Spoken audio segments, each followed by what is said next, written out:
야고보서 5장 1절에서 6절까지 말씀을 한 절씩 교독하겠습니다. 들으라 부한 자들아, 너희에게 임할 고생으로 말미암아 울고 통곡하라. 너희 재물은 썩었고 너희 옷은 좀 먹었으며 너희 금과 은은 녹이 슬었으니 이 녹이 너희에게 증거가 되며 불같이 너희 살을 먹으리라. 너희가 말세에 재물을 쌓았도다. 보라, 너희 밭에서 추수한 품꾼에게 들지 아니한 삭이 소리 지르며 그 추수한 자의 우는 소리가 만군의 주의 귀에 들렸느니라. 너희가 땅에서 사치하고 방종하여 살육의 날에 너희 마음을 살찌게 하였도다. 너희는 의인을 정죄하고 죽였으나 그는 너희에게 대항하지 아니하였느니라. 아멘. 오늘 본문의 말씀은 특별히 부자에 대한 말씀인데, 부자에 대한 경고의 말씀이죠. 우리가 다 부자가 되기를 또 원하고, 또 자녀들과 손주들이 커서 부자가 되기를 원하지 않아요? 그런 마음이 다 있죠.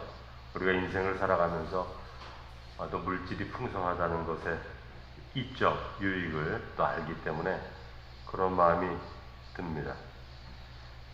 물론 부자라고 할 때 하나님을 믿고 하나님 뜻대로 살아가는 욥과 같은 부자, 아브라함 같은 부자가 있을 것입니다. 그러나 반대로 하나님의 뜻과는 전혀 관계가 없는 부자들이 있어요. 하나님을 믿으면서도 야고보 사도는 바로 하나님과 전혀 관계가 없는, 하나님을 믿지만 하나님과 전혀 관계가 없는 부자에 대한, 부유함에 대한 경고를 하는 것입니다. 하나님을 믿지만 하나님을 자신의 물질에 대한 가치관에 있어서 중요하게 여기지 않는 사람들 있습니다. 따라서 자신의 물질 사용과 물질관과 하나님을 믿는 신앙관이 별개다, 이렇게 생각하는 분들이 꽤 있죠. 그런 분들에 대한, 그런 사람들에 대한 경고입니다. 여러분, 헌금도 이게 신앙과 물질관과 신앙관이 연결되어 있는 거죠. 헌금도 사실은 하나님께 드린다는 것은 성도의 물질관으로 보면 하나님의 은혜에 대한 감사의 고백입니다. 그렇죠? 따라서 이런 물질의 사용은 신앙관과 연결되어 있는 거죠.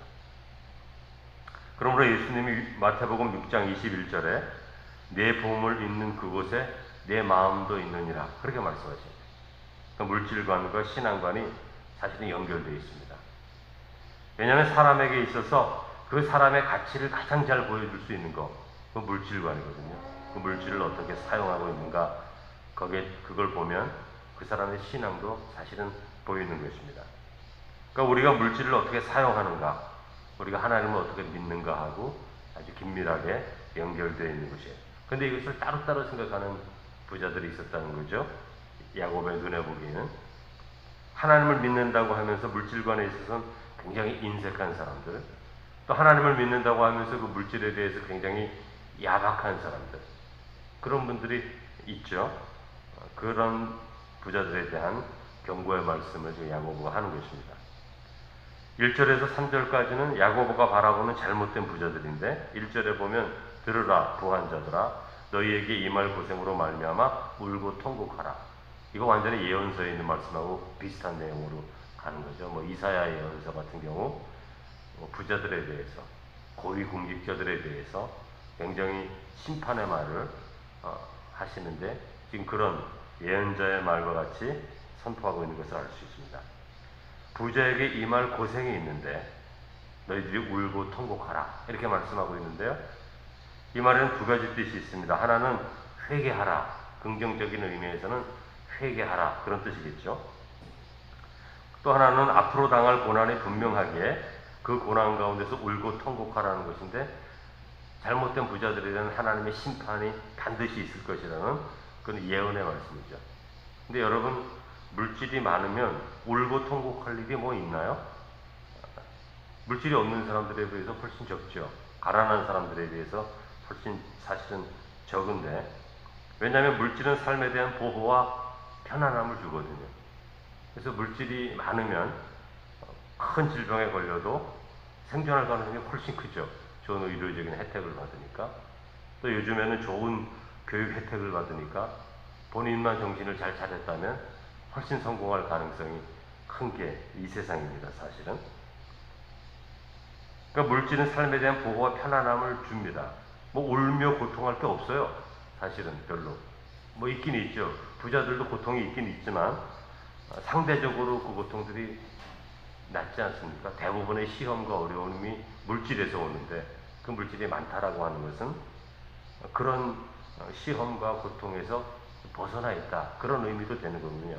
일반적인 의미에서. 물론 세부적으로 들어가면 부자들도 고통이 있고 다 있지만 일반적으로 우리가 인생을 살아가면서 겪는 물질적인 고통이 큰데 그거로부터 벗어나 있잖아요. 부자들은. 네. 그런데 사도는 그 반대로 말하는 겁니다. 너희들이 임할 고생으로 말미암아 울고 통곡해야 된다. 그렇게 말씀하고 있는 거죠. 그러니까 부자이면서 동시에 하나님을 믿는 자의 가치로 사는 것이 아니라 세상적인 가치로 살아가는 부자들의 겪게 될 고생이 있다는 것을 말하는 거죠. 어떤 고생이 있겠습니까, 여러분? 부자들이. 대부분 일반적인 삶에 있어서 그 고생과 이제 떨어져 있긴 하지만 구원받지 못하는 삶이죠. 사도가 말하는 것은 구원과 멀어져 있다. 구원받지 못하는 삶의 고통을 말하는 건데 2절과 3절을 보면 부한 자들의 물질이 하나님 앞에서 어떤 것인가를 말해주는데 2절 너희 재물은 썩었고 너희 옷은 좀 먹었으며 이렇게 말씀하는 거죠. 재물이 썩었다는 것은 뭐죠? 쓸 수 없게 되었다는 거죠. 제가 이제 알고 있는 어떤 믿음이 귀한 분이 신유은사가 이제 있으신 분인데 그 어머님은 평양에서 이제 신유은사가 커서 안진뱅이도 일으키셨던 아주 옛날 리더이죠. 그런 분이고 이 따님은 남한으로 내려오셔서 장사를 하시다가 사과 박스에 그냥 돈을 쌓아둘 정도로 몇 박스씩 그렇게 돈을 벌다가 갑자기 우리나라 화폐 개혁하는 바람에 그게 다 쓰레기가 돼가지고 돈이 완전히 그냥 그때 땅이라도 사놓을 걸 그러시더라고 그분이요. 완전히 휴지 조각이 되어버린 쓰레기와 같은 종이가 되어버린 그런 일들을 본인이 경험하면서 하나님께 돌아와서 신유 은사가 본인에게도 있는데 장사하느라고 사용도 안 하시다가 이게 하나님의 뜻이구나. 다 이제 재산을 잃어버리고 가치가 완전히 하락했으니까요. 그런 다음에 이제 돌아오셔서 조용하게 자기의 은사를 이제 발휘하는 우리 통합측 권사님이셨어요. 그래서 워낙 이제 신유 은사가 분명하니까 지금 돌아가셨겠지만 교회에서도 목사님 그걸 허락하셔서 사역을 하실 수 있도록 그렇게 조용하게 신유 사역을 하셨던 분이 있었습니다. 하루아침에 돈이 쓰레기가 됐다. 그런 말씀을 하신 적이 있는데 재물은 썩었고 너희 옷은 좀 먹었다. 그렇게 말하고 있는 거죠. 그러니까 재물이 썩었다는 것은 쓸모가 없어지는 거죠. 쓸모가. 더 이상 힘이 되거나 능력이 되지 못한다는 것이죠. 뭐 옷이 좀 먹었다는 것은 뭡니까? 비싸고 좋은 옷. 부자들이 명품이 있는데 좀 먹어가지고 그냥 남루해졌다. 영적으로 말씀하는 거겠죠. 그러니까 여러분 이 세상에서 물질보다 힘이 있는 게 있나요? 없습니다. 이 세상에서는 물질이 가장 힘이 있습니다. 그런데 그런 물질이 힘을 쓰지 못하는 것은 무엇을 말하는 겁니까? 물질로는 구원을 받을 수가 없어요. 물질은 썩은 것과 같고 좀 먹은 옷과 같은 것이다. 구원에 있어서 하나님 앞에서 아무 쓰임새가 없다. 그렇게 말하는 거죠. 따라서 물질을 영원한 나라를 위해 사용할 때에만 그 물질도 가치가 있는 것이 되는 것이죠. 그러니까 3절에도 그렇게 말합니다. 너희 금과 은은 녹이 쓸었으니 이 녹이 너희에게 증거가 되며 불같이 너희 살을 먹으리라 너희가 말세에 재물을 쌓아두다. 그렇게 말씀하고 있어요. 금과 은은 녹이 쓸질 않습니다, 여러분. 신라 시대에 금으로 만든 거 발견돼가지고 닦아놓으면 깨끗해지잖아요. 금빛을 내잖아요.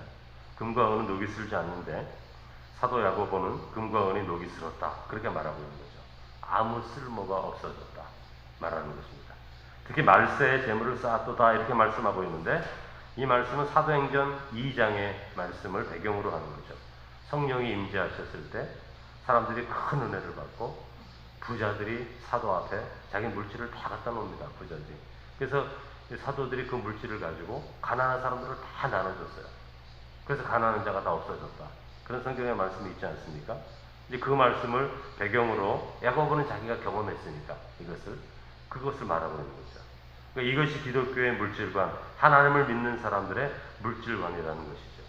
우리나라도 마찬가지입니다. 선교사님들이 조선시대 말에 와가지고 뭐 학교 짓고 병원 짓고 고아원 짓고 뭐 굉장히 많이 했지 않습니까? 그래서 그 물질을 나눈 거예요, 미국 교인들이. 그러니까 미국 교인들은 은혜 받고 자기 이 세상 떠날 때 뭐 자녀들에게도 주었겠지만 대부분 교회에 바치고 전 재산을 다 바치고 바친 재산으로 다 사회 사업하고 선교 사역하고 그렇게 살았던 거죠. 그러니까 미국은 그런 복을 받는 것 같아요. 뭐 잘못된 부분도 많지만 하나님을 섬긴 그 마음을 하나님이 기억하셔서 지켜주시는 것 같다 이런 생각이 제가 들었습니다. 뭐 총도 있고 사고도 많고 굉장히 많지만 그러나 그 삶 자체에 넉넉함이 있고 가난한 자들에 대한 긍휼히 여기는 마음이 분명히 있습니다, 여러분. 그리고 사람들과의 만남에 있어서 예의를 잘 차리는 마음들, 그런 마음들이 굉장히 많거든요. 그런 복을 하나님 주셨구나 그런 생각을 하게 됩니다. 그러니까 여러분 이것이 기독교의 물질관이죠. 그러니까 하나님의 백성들은 소유하는 쌓아두는 오늘 본문에 보면 쌓아두었다 말세 쌓아두는 물질관이 아니라 나눔의 물질관인 거죠. 나눔의 물질관. 하나님의 나라가 임하여지기를 원하는 마음으로 나눔을 통해서 우리나라도 굉장히 많이 도움을 받고 거기서 인재가 나오고 그랬던 것을 우리가 역사적으로 경험한 것입니다. 4절과 6절 말씀 보면 사도 야고보가 왜 부자에 대해 이렇게 공격적인 말씀을 하는가를 말해주는데 4절 보면 너희들이 물질을 모으는 방법에 이미 불의하였다 이렇게 말하고 있어요. 보라 너희 밭에서 추수한 품꾼에게 주지 아니한 싹이 소리 지르며 그 추수한 자의 우는 소리가 만군의 주의 귀에 들렸느니라. 이 구약의 이사야나 이런 예언서의 말씀하고 똑같은 말씀입니다. 이게 부자들에게 말하는 거죠. 너희들이 품꾼에게 주지 아니한 그 싹, 그 노동 비용, 그것이 지금 소리 지르고 있다는 거죠. 너희들이 주지 않았기 때문에 그 돈으로 너희들이 부자가 되었다. 그래서 이사야에서도 보면 너희 손에 지금 피가 묻어 있다 그렇게 말하지 않습니까? 그 말씀하는 거죠. 그러니까 부당한 방식으로 물질을 모아 부자가 된 거, 그러니까 하나님이 인정하지 않는 방식으로 부를 축적한 거. 그래서 좋은 차도 사고, 좋은 옷도 입고, 좋은 집도 사고, 좋은 사업도 하고, 나름대로 사업도 하고, 이런 모든 것. 그런 것에 대한 경고하는 거죠. 그러니까 하나님을 믿는다고 하면서 불의한 방식으로 재물을 모으는 것을 책망하는 거예요. 불의한 방식으로 재물을 모아놓고, 그게 하나님의 축복이라고 말하는 것에 대해서 주님께서 책망하시는 거죠. 따라서 이런 불의한 재물은 썩은 것이다. 녹이 이미 쓰른 것이다. 하나님의 심판을 불러올 것이다. 그렇게 지금 경고하는 거죠. 그래서 5절에 보면 이 부자들을 비유로 말씀하시는데 너희가 땅에서 사치하고 방종하여 사륙의 날에 너희 마음을 살찌게 하였느니라. 이렇게 말씀하고 있는데 이게 여러분 양을 키우다가 우리나라는 이제 소 키우다가 소를 이제 잡아야 되는 때가 있지 않습니까? 언제 잡습니까? 뭐 빼빼 마른 소를 잡겠습니까? 아니죠. 잔치가 있는데 소를 잡아야 되는데 그 마른 소 중에 가장 좋은 소, 잘 이렇게 살이 잘 쪄가지고 가장 맛있을 때 잔치할 때 그런 소 잡지 않습니까? 그러니까 그 말을 하는 거예요 지금. 그 소를 잡는 양을 잡는 그때를 비유로 들어서 이 말을 하는 거예요. 너희가 땅에서 사치하고 방종하여 사륙의 날에 너희 마음을 살찌게 했다. 그렇게 말하는 거죠. 그러니까 하나님의 심판의 날에 오히려 심판의 날이면 스스로 겸비하여서 하나님 앞에 서야 되는데 오히려 죄악으로 살찌워서 지금 하나님이 도살을 하려고 하는데 양을 잡으려고 하는데 거기에 다 합당한 표준으로 잘한 거예요. 스스로 죄 짓고 범죄하고 싹을 주지 않고 불평등하게 하고 어떤 사람을 차별하고 그렇게 하면서 돈을 긁어 모으는데 그거를 하나님의 심판에 딱 맞는 기준까지 자기 스스로를 살찌워온 거예요. 그러니까 하나님이 바로 그냥 심판을 해도 될 정도로 됐다는 것이죠. 그러니까 하나님의 심판의 날에 죄악으로 살찌운 자들을 향한 하나님의 심판이 지금 막 준비되어 있다. 그렇게 말씀한 거예요. 그러니까 부와 물질에 대한 거부감, 혐오감이 아니라 재물을 사용하는 방식, 부를 모으는 방식이 하나님 보시기에 올바라야 된다는 거죠. 뭐 우리 자녀들이 부자가 되기를 원하고 또 뭐 우리 손주들도 성공하기를 원하지만 그 방식이 하나님께서 기뻐하시는 방식, 하나님께서 바라보시는 의의 방식으로 성장해야지, 그렇지 않으면 아무리 많이 모아도 쓸모가 없는 것이다. 그렇게 말씀하고 있는 것이죠. 그래서 예수님께서도 내 하늘의 보화를 쌓으라 그러잖아요. 거기는 동록도 없고, 그렇죠? 뭐 이렇게 해하게 하는 게 없다는 것이죠. 6절 보면 부자들의 죄악을 말하고 있는데 의인을 정죄하고 죽였으나 이렇게 말하고 있죠. 가난한 자들, 자기보다 힘이 없는 자들.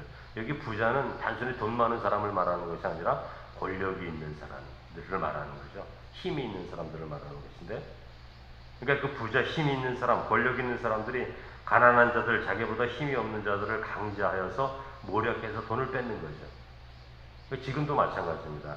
돈 있는 사람들이 힘이 있어서 미국에도 무기를 제어할 수가 없잖아요. 그 사람들이 다 로비를 해가지고 정치가들을 딱 잡고 있고 돈 후원해 주니까 그 투표해가지고 무기를 좀 제한하자. 정신이 없는 사람들에게 무기를 팔지 말자.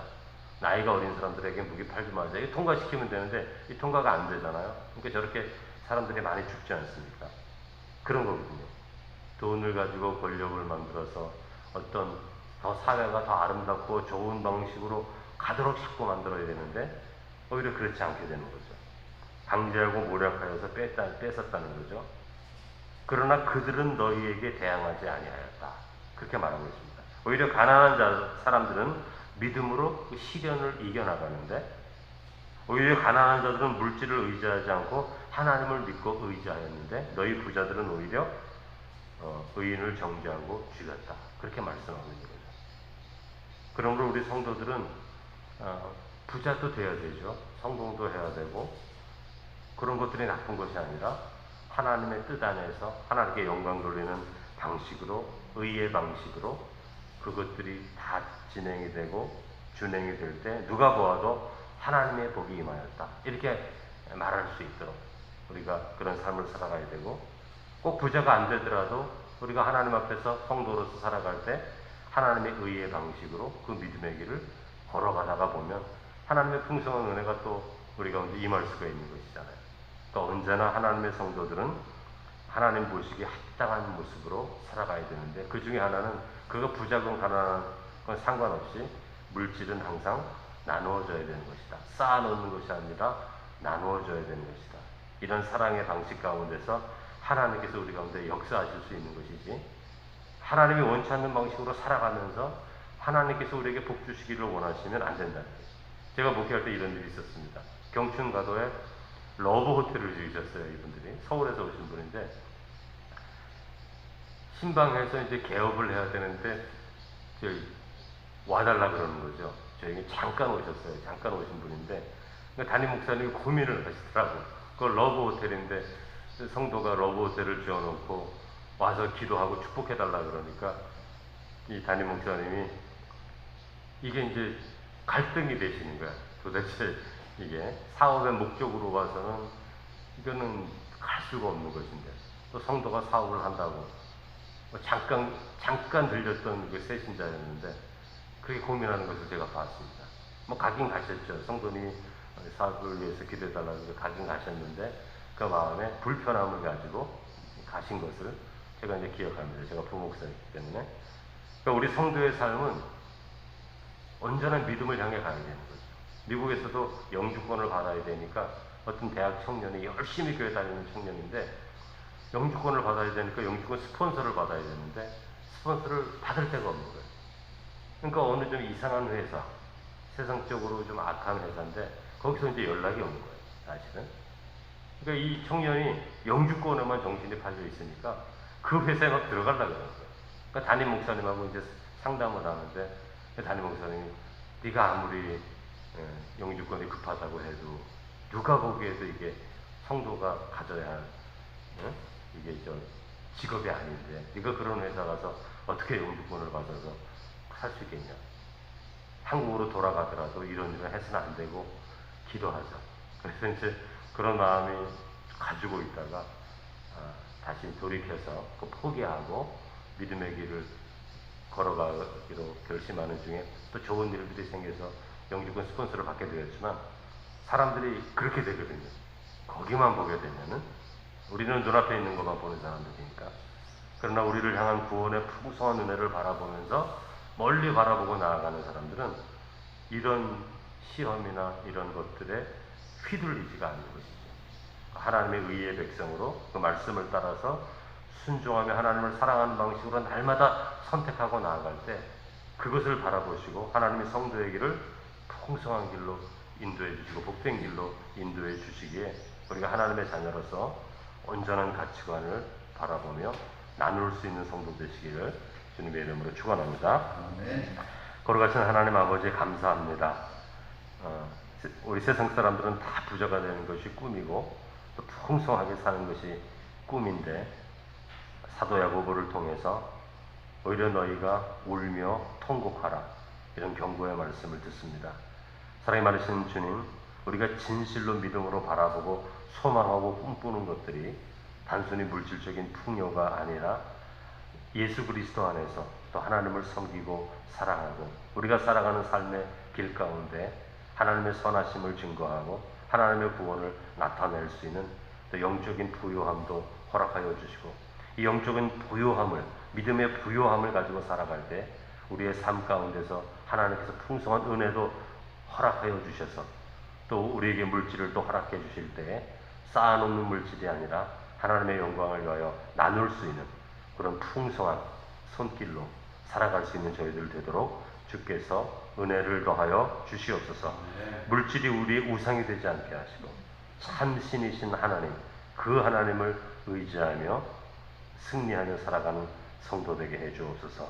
우리 연양숙 성도님 또 아침에 헌금을 드리며 또 믿음으로 온전히 살아가기를 간구하는 가운데 있사오니 성령께서 임재하셔서 날마다 새로운 마음으로 충만한 믿음으로 하나님을 믿고 의지함으로 우리를 속이지 아니하시고 정직하신 그 하나님이 믿음으로 살아갈 때 베푸시는 풍성한 열매를 거둘 수 있도록 은혜를 더해 주옵소서. 감사드리며 예수님의 이름으로 기도드립니다. 아멘.